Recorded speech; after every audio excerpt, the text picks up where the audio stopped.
decided to, change some matchups, change some ball screen coverages, and not dwell on, the shooting in the first half, kind of knowing that we're going to get shots and, we got to step up and hit them. So not focus on the first half and move on to the next half. So. I think it was just like our energy, for real. I felt like the second half we had a little bit more energy to come out. We made a few mistakes in the first half, but made stuff up at halftime. So. Coleman, when you're in that stretch where Rutgers misses all their shots, doesn't score for 10+ minutes, I mean, just what do you kind of feel or see in that? I mean, can you sense that when you're playing? Yeah, I just feel like our defense is there, our effort is there, energy, energy in the crowd, in the building. Yeah, that's it, and it's very contagious too. When you're playing hard, the next guy that subs in got expectations to go in and play hard, match the energy, or play even harder. So I just feel the energy in the building, in the crowd, and throughout the team. So.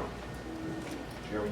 Coleman, sometimes freshmen take a while to buy in defensively, but what do these three guys add to you guys defensively? Yeah, Ty can go out and guard any matchup. We can switch with Ty. Jaden and Sincere are fighting their asses off to get over ball screens, and you see the effort they're trying to do.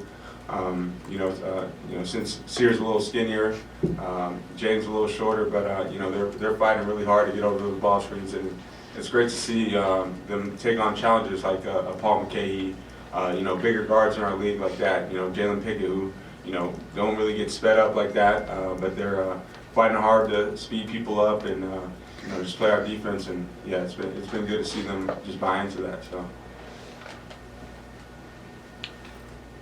Coleman, was there a different feeling for you coming out of halftime offensively? It seemed like you were able to really kind of get going and get the aggressive kind of quick out of the break.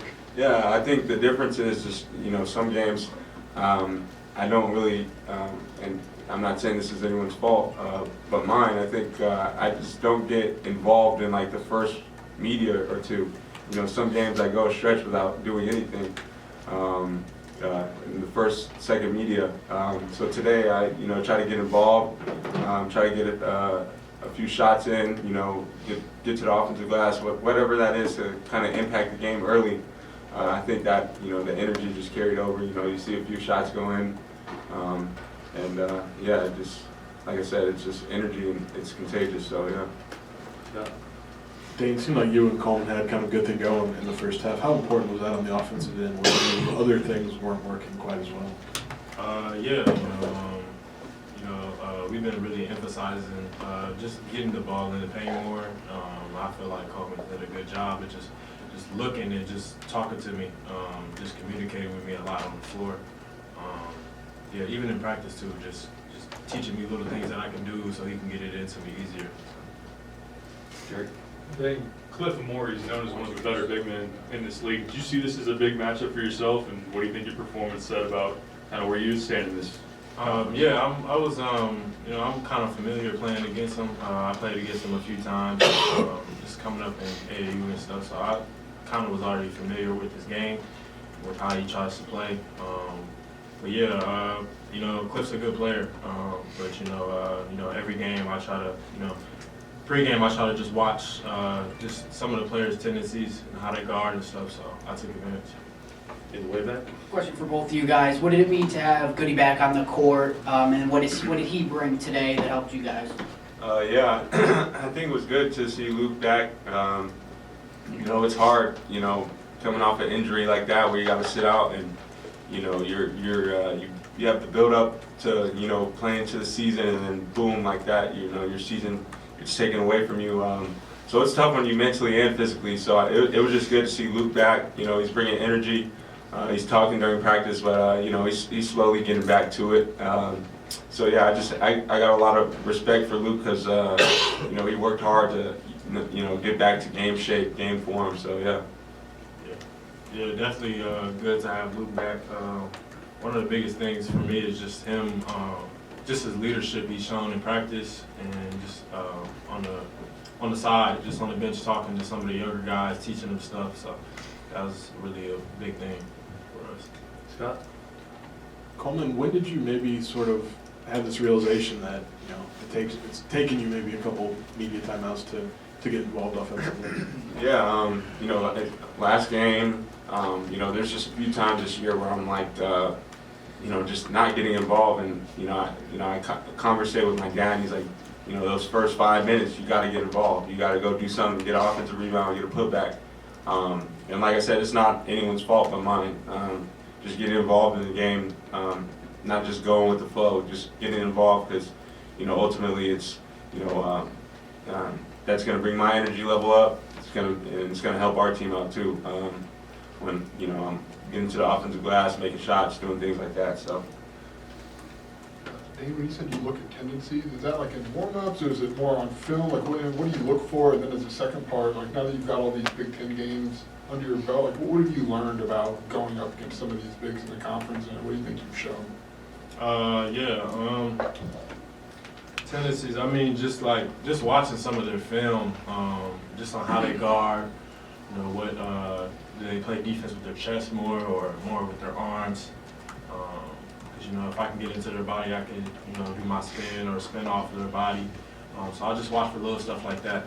And, the Big Ten has really good bigs, but I feel like I did good, with just studying everybody, taking little things that I can learn. This is really my first season playing, but I definitely feel like I'm one of the best bigs. Andy? It seemed like after the first 5 minutes, you guys were able to really turn the tide on the glass. What were the biggest reasons for that? Yeah, it seemed like after the first 5 minutes, you guys were able to really turn the tide and kind of dominate the glass. What was kind of the biggest change for you guys there? I think they out-rebounded us like 15-4 at half or something like that, and we ended up with 40. So just, at halftime, we just all bought in, me, Cole, and Matt, we always hit the glass really hard, so we really just made a big emphasis on that, which really changed the game. Yeah. Coleman, after halftime, did you want the Mulcahy matchup? Because it seemed like your length really bothered him, especially trying to get those runners in the lane. Yeah, me, TA, and Frage talked about it. Was it yesterday in practice? And he was just saying, if he gets going early, they're going to put me on him.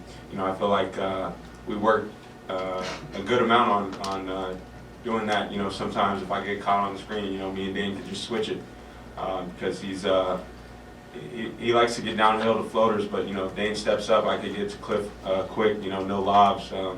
You saw it worked well. So yeah, we kind of talked about it earlier, and he got up to a decent little start. So yeah, just having that matchup, you bother him in my lane. So yeah.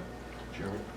Coleman, I don't know how much you saw him play, but Darren Williams was here today. What's it mean to see a guy like that come back here, even a guy like Manny Jackson? Yeah, for sure, it's special. Actually, just like growing up, I'm not gonna lie, I didn't know Darren Williams went here until I came to the school.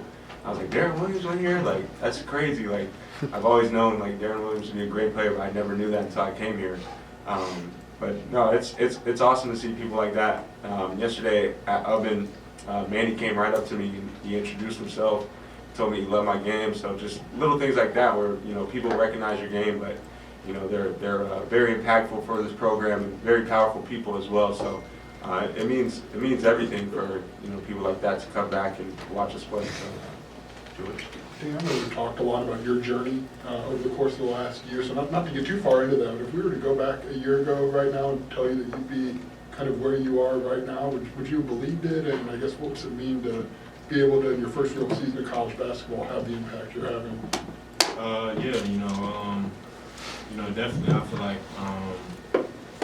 I would have been here. I just take it day by day. I try to do everything I can to, little things like just get my body right. That's what I've been trying to do over the past year, and it's been showing. So, I really just try to take it day by day and get better every single day. Derek? Coleman, you mentioned the conversations you had with TA and Chester. Brad's given them a lot of compliments about where you guys are at defensively. What have you seen from them and how they coach you guys up and what they provide at that end? Yeah, just being they're coaches, but they're coachable as well. I come up to them, pick their brain. What do you think about this, that? and we're feeding off each other. So, you know, it's always good when you have, you know, like a former player like Coach Frazier who knows how we feel and, you know, is just kind of relatable to us. So he kind of has that connection with his players where he can talk to them, figure out what they think, and it's not just, you know, it's my way. You know, he'll talk to you, and then you guys can figure things out together, and that's what we've been doing over the years. So, We'll go the way back, Brett. Coleman, how much confidence do you guys feel like you have defensively, and to hold a team for 10 minutes without scoring? Does that give you a little bit of pride in that sense? yeah, for sure. You know, when you force tough twos in today's game, I think it's a really good thing. You know, tough twos, no threes. You know, you let a guy like Cam Spencer, you know, really good shooters in our league get going. You know, that could be the end of the night right there. So when you're forcing tough twos, forcing tough shots, you know, you're fighting over those ball screens. You know, you feel like you're unbeatable. You know, slowly and surely those shots don't fall for them no more. You know, and then you look up and it's a 19-0 run, whatever it is, and you know, the energy is just impacting everybody. So yeah, I feel very confident in our defense. Anything else for the point? Oh, one more here. For both you guys, I mean, it seemed like they were making a couple of those tough cues kind of early. Where do you guys kind of get the patience to kind of play through that and wait for that run second half to kind of come the way you did? Yeah, just knowing that, you know, no one's gonna make those all game. You know, it's really hard to beat someone like that. So having patience and then just getting on people for not warring over ball screens. You know, sometimes we call it a defensive mistake if you're just getting hung on ball screens. So just having that will to actually want to get over and fight through and yeah, but no one's gonna beat you. You know, shooting tough twos all night. So. Dain, it seems like you've made some strides in this game, scoring from the high post. Is attacking from there something that you've added, and has it been something you've been working on in practice? I feel like I just had the opportunity, you know, to start playing up there more. But you know, I feel like that's always been a part of my game. You know, I can rip drive through the top or through the free throw line. I feel like that's just been always a part of my game. You know, but just with our offense, you know, I can be effective from up there too, and just look for the two main games. So a lot of times they'll overplay it, so that will open up the drive a lot. Okay. Thanks, Ben.